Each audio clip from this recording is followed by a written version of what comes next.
જ્ઞાન લાઈવ કેટલાય નામ સાંભળેલું છે. જ્ઞાન લાઈવ ઓનલાઈન એજ્યુકેશન અમે આપીએ છીએ. સરસ, ઘણા બધા મિત્રો પરિચિત છે, જે નથી એમને પરિચય આપણે કરાવવાનો છે.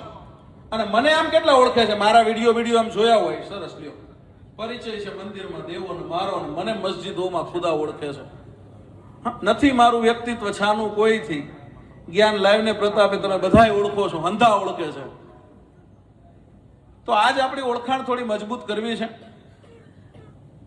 અમારું કામ ઓનલાઈન એજ્યુકેશન આપવાનું છે. અને શિક્ષણની અંદર તમે 64 72 74 ની વાત કરી ભાઈએ.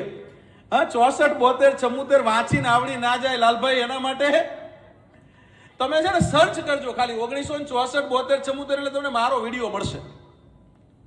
મેં તો સરકારમાં જીએસ તરીકે કામ કર્યું તો 64 72 74 વારંવાર બદલાતા જ જાય છે. એને સમજવા અઘરા છે.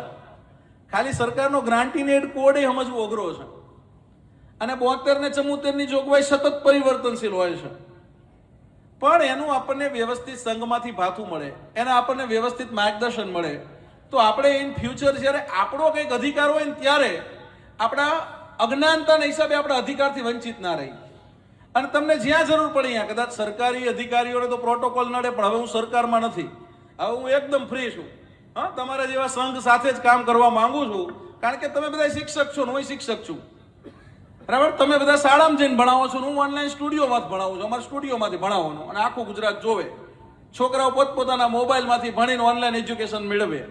અને તમારી અંદર બાબુભાઈ, તમારી અંદર જે શિક્ષકો આવવાના નવા, એ બધા અમારા જ્ઞાન લાઈવમાંથી આવવાના, એનું મને ગર્વ છે. કેટલા જ્ઞાન લાઈવમાંથી આમ ભણીને અત્યારે શિક્ષકમાં અહીંયા આવ્યા છે. એવા જો નવી તમારી જે પેઢી આવશે ને એમાં મોકલવાના, બહુ મોટી ભરતી આવવાની છે ભાઈ.